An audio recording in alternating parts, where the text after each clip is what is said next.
अमृतपुर नाम के एक छोटे से गांव में ललिता अपने दो बेटों के साथ रहती थी। हालांकि ललिता ने अपने दोनों बेटों की शादी कर दी थी।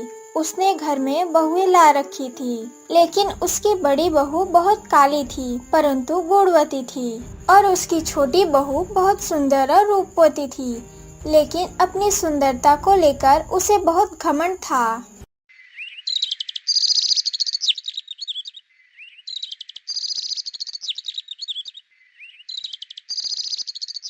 मैं कह रही थी रूपा बहन, जरा आंगन झाड़ दो ना, क्योंकि मेरे पास बहुत सारा काम पड़ा है। तुम बस आंगन झाड़ दो, बाकी मैं सभी काम कर लूंगी। तब रूपा मन में सोचने लगती है, इस आंगन में इतनी धूल मिट्टी पड़ी है और अगर मैं अभी झाड़ने जाऊं तो मेरे पूरे शरीर पर धूल मिट्टी भर जाएगी। धत तेरे की, इतना सुंदर चेहरा पूरी तरह बर्बाद हो जाएगा। नहीं नहीं, मुझे कोई बहाना करना होगा। मैं ये आंगन वांगन नहीं झाड़ सकती हूँ। दीदी, आप तो जानती हो ना, कल मेरे हाथ में बहुत जोर से लग गई थी, इसलिए मेरा हाथ बहुत बुरी तरह दर्द कर रहा है और हाथ से पकड़कर मैं कुछ भी नहीं कर सकती हूँ। मैं क्या कहूँ? आपको क्या लगता है मैं आंगन को झाड़ नहीं सकती? पर क्या करूँ दीदी, आप जरा कष्ट करके आप ही कर लो ना।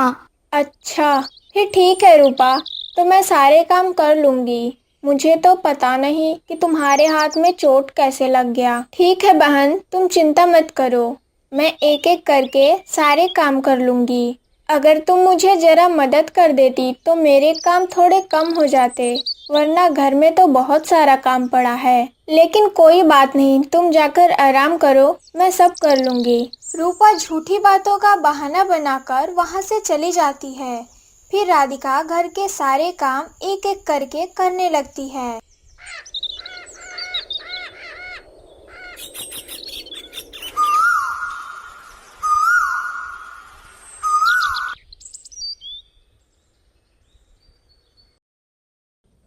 अरे बहू, तुम सुबह से अकेले ही सभी काम कर रही हो। वैसे छोटी बहू कहाँ चली गई? उसे तो यहाँ आसपास भी नहीं देख रही हूँ मैं। माँ जी, मैं क्या कहूँ, छोटी के हाथ में चोट लग गई है, इसलिए वह कुछ कर नहीं सकती। तो मैंने कहा कि तुम जाकर जरा आराम कर लो। तुम्हें आज घर का कोई कामकाज नहीं करना होगा, इसलिए घर के सारे काम मैं अकेले ही कर रही हूँ। अच्छा, समझ गई। वो सब बहाने हैं उसके बहू। किसी हाथ वाथ में कुछ नहीं हुआ। इतने दिनों से तुम इस घर में हो और तुम अभी तक उसे समझ नहीं पाई कि वो क्या कहना चाहती है और क्या नहीं कहना चाहती है। ये सभी बातें उसकी बहाने हैं। वो तो हमेशा रूप चर्चा में ही व्यस्त रहती है। लेकिन माँ जी, अगर किसी को चोट लग जाए तो वो क्या झूठ बोलेगा? और छोटी ऐसे झूठ क्यों बोलेगी, आप बताइए तो। अरे बहू, वो सब तू नहीं समझेगी। तू तो बहुत सरल सादी है, इसलिए तुझे कोई भी बेवकूफ बनाकर चला जाता है। तूने अभी दुनिया देखा ही कहाँ है। यूं ही नहीं मेरे बाल सफेद हो गए। अभी तुझे लोगों को समझने में बहुत वक्त लगेगा। अच्छा ठीक है माँ जी, जो होना था हो गया। चलिए तो अब मैं आपको खाना खिला दूँ। आपको तो शायद बहुत जोर से भूख लगी होगी। चलिए माँ जी, अब और बातें नहीं करनी है। हाँ बहू, चलो, बहुत जोर से भूख लगी है। चलो अब खाना खा लेते हैं।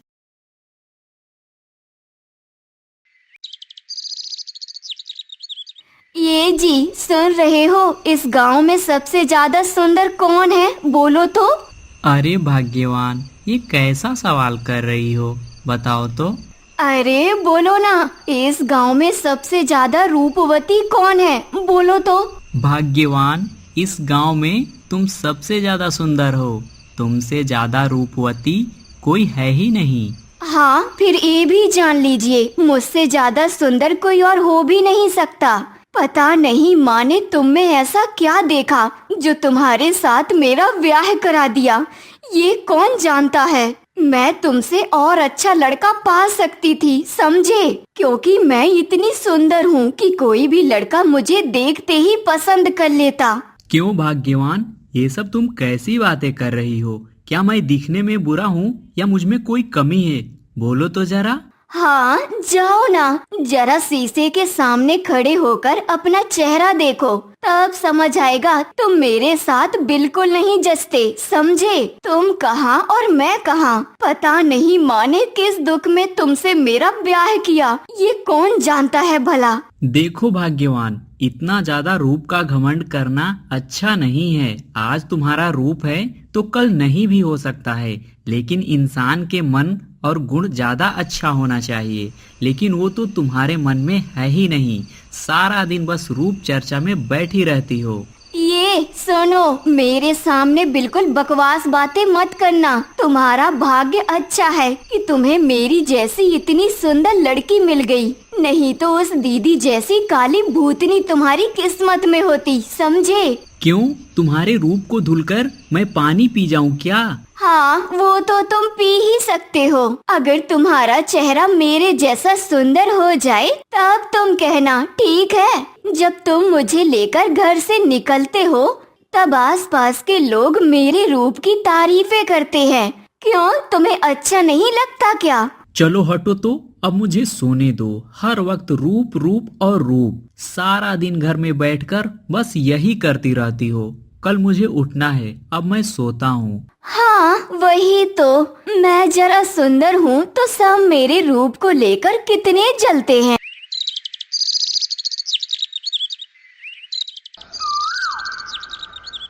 माँ जी, मैं कह रही थी जरा मेरे साथ चलिए ना, मेरी पीठ पर जरा साबुन लगा दीजिएगा। मेरी पीठ तक हाथ नहीं पहुँच रहा, इसलिए मैं अच्छे से साबुन नहीं लगा पा रही हूँ। चलिए ना माँ, आप जरा लगा दीजिए। सुनो छोटी, माँ जी की उम्र काफी हो गई है और इस उम्र में कुएं पर माँ जी का पैर फिसल सकता है। कहीं कुछ हो गया तब क्या होगा? उससे अच्छा चलो मैं ही तुम्हारे पीठ पर साबुन लगा देती हूँ। नहीं दीदी, रहने दो।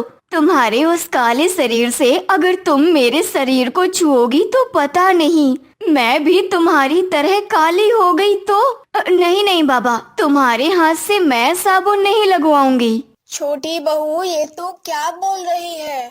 क्या तुम जानती हो तुम ये सब क्या बात कर रही हो और किसे ये सब बोल रही हो? जो लड़की हमारे घर के लिए सारा दिन मेहनत करती है, इतना खाना बनाती है, उसके हाथ का खाना तुम खाती हो और उसे ही कह रही हो कि उसके हाथ से साबुन नहीं लगवाओगी। छोटी, तू ऐसी बात क्यों बोल रही है बहन? मैं तो तुझे बहन की तरह कितना प्यार करती हूँ। तुझे बहन का दर्जा दिया है और तूने इस तरह बोल दिया।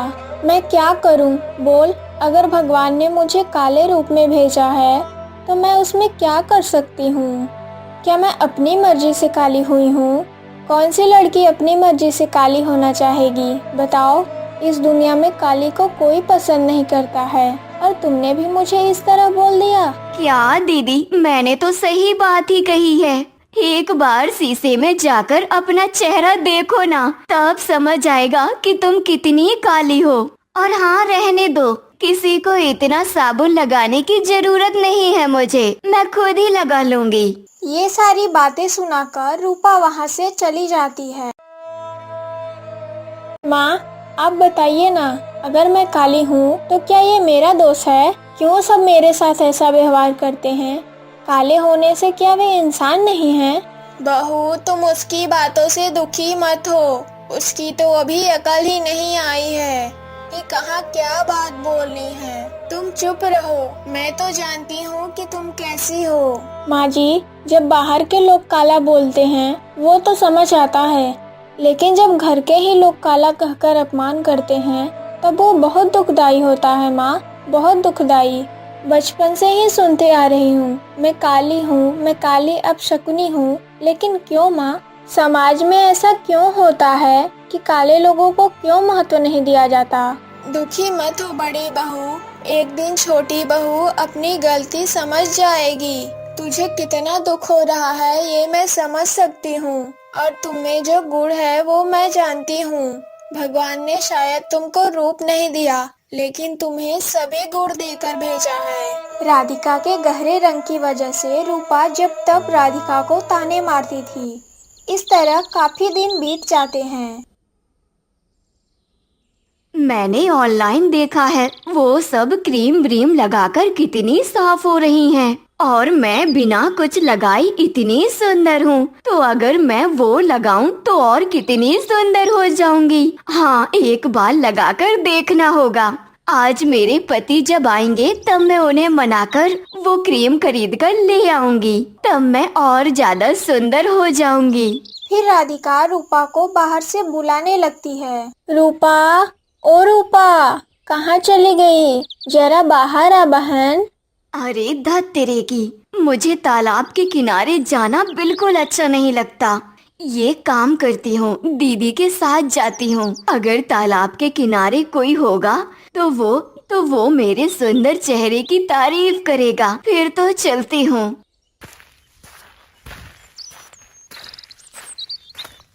ठीक है दीदी, चलो मैं तुम्हारे साथ चलती हूँ। फिर दोनों तालाब के किनारे कपड़े धोने के लिए चल देती हैं। जब राधिका और रूपा तालाब के किनारे पहुंचती हैं, तब वहां गांव की 2 और भाभियां थीं। तब वो बोलने लगती हैं। ललिता काकी की छोटी बहू तो पूरी राजकुमारी जैसी लगती है। कितना सुंदर रूप है। इतना सुंदर रूप हमारे गांव में किसी का भी नहीं है।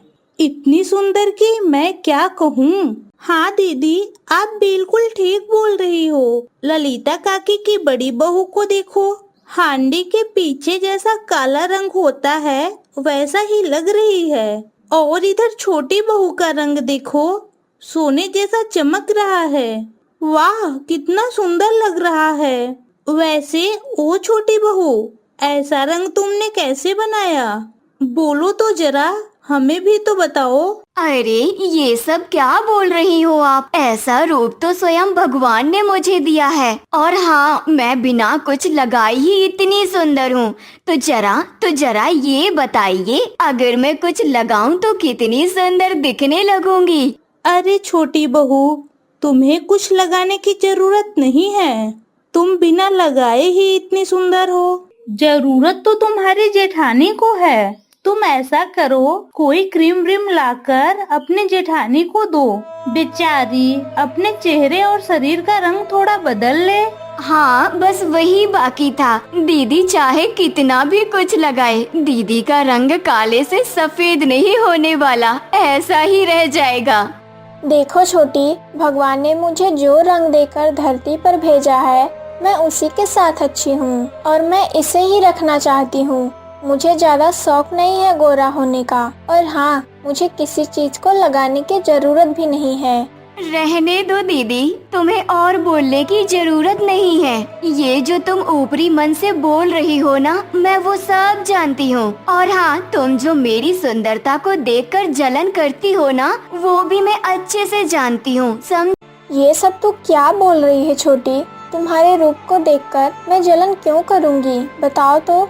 और हाँ, अगर मैं जलन करूँ तो क्या तुम्हारा रूप मेरे पास चला आएगा, बताओ।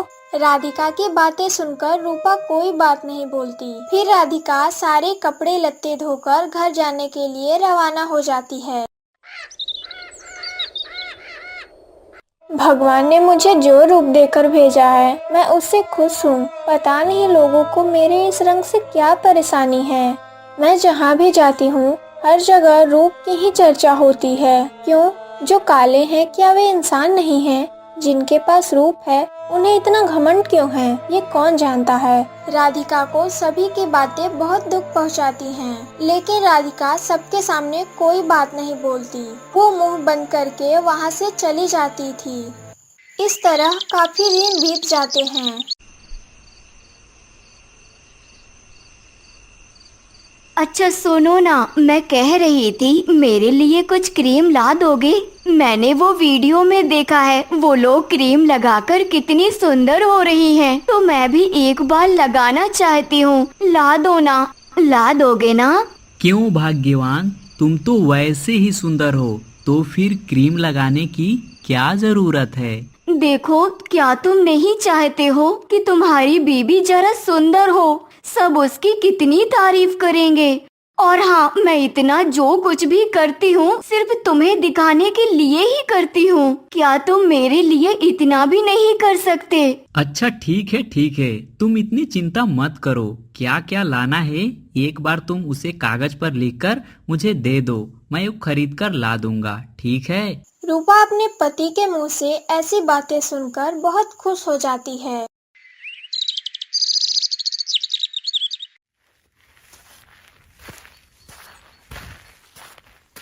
अच्छा छोटी, तू आ गई है बहन, बहुत अच्छा किया। जरा सब्जियां काट दे ताकि मैं सभी खाना जल्दी जल्दी बना लूं। सुबह से अकेले ही कर रही हूँ, अब तू आ गई है तो जरा मेरी मदद कर दे मेरी बहन। देखो दीदी, मैं वो सब्जी वब्जी नहीं काट पाऊंगी, और अगर सब्जी काटने गई तो मेरा हाथ भी कट जाएगा। अगर सब्जी काटने गई और मेरा हाथ कट गया तो क्या होगा बोलो तो? मैं वो सब नहीं कर सकूंगी, और तुम जैसा कर रही हो वैसा ही करो। छोटी, तो घर का कोई भी काम कभी अच्छे से नहीं करती हो। एक भी काम बोलने पर तू ऐसा क्यों करती हो? देखो दीदी, अगर मैं घर के काम काज करने गई तो मेरे शरीर और हाथ पैर पर मिट्टी लग जाएगी, और मैं नहीं चाहती कि मेरे इतने सुंदर शरीर पर धूल मिट्टी लगे। तू सुंदर है तो क्या घर का कोई काम नहीं करेगी? तो शादी क्यों की? बोल, घर पर ही रह सकती थी। तू तो जानती है ससुराल आने पर सारे काम काज करने होते हैं। घर में वृद्ध माँ है तो तू क्या बोलेगी, किससे काम करवाएगी? मैं हूँ तो सारे कामकाज कर देती हूँ, और तू अगर अकेली होती तो क्या बोलती? इतना रूप रूप कर सकती थी, बोल। देखो दीदी, ये घर के काम काज तुम्हारी जैसी काली लड़कियों को ही शोभा देता है, मेरी जैसी इतनी सुंदर लड़की को नहीं। और हाँ, मैं ये सब नहीं कर सकूंगी। तुम जैसे कर रही हो वैसे ही करो, मैं जा रही हूँ। रूपा राधिका को ये सारी बातें बोलकर चली जाती है। अब अकेले इतना सारा खाना कैसे बनाऊं, ये समझ ही नहीं आ रहा। रात में जब रूपा का पति घर लौटता है तो वो साथ में अपनी बीवी की बताई सारी क्रीम खरीद कर ले आता है। भाग्यवान, इस बैग में तुमने जो जो क्रीम की बात की थी सब है, देख लो। उन क्रीम को देखकर रूपा बहुत खुश हो जाती है और वो मन में सोचने लगती है, मुझे इतनी खुशी हो रही है कि मैं आपको क्या बताऊं।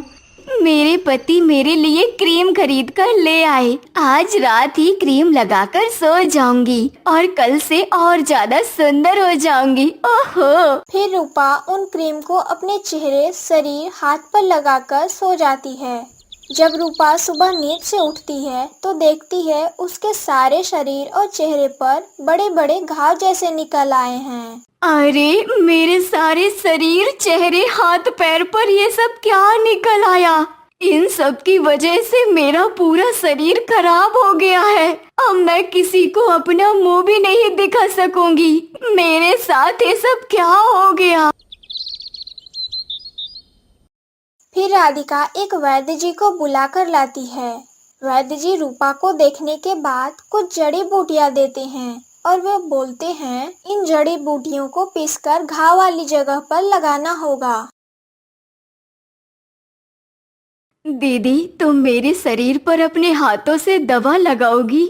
मेरा शरीर तो ऐसा लग रहा है जैसे सड़ गया है। दीदी, अगर वो चीज तुम्हारे हाथों पर लग गई तो तुम्हारा शरीर खराब हो जाएगा। आप मुझे ऐसे ही छोड़ दो, मेरे इस घाव को मत छुओ।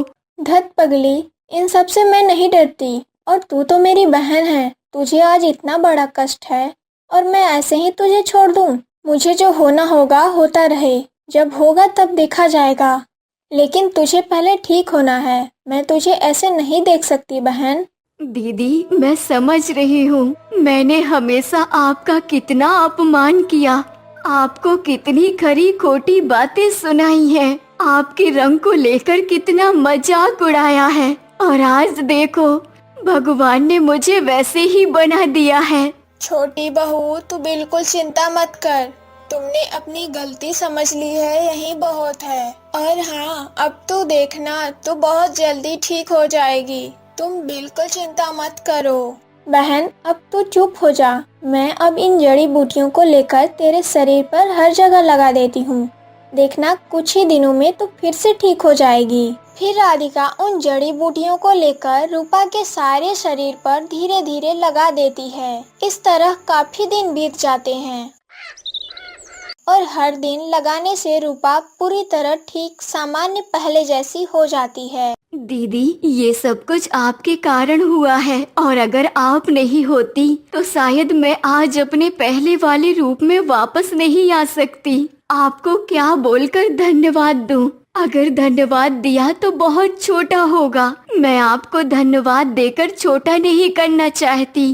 कोई बात नहीं रूपा, हमें कोई परेशानी नहीं है।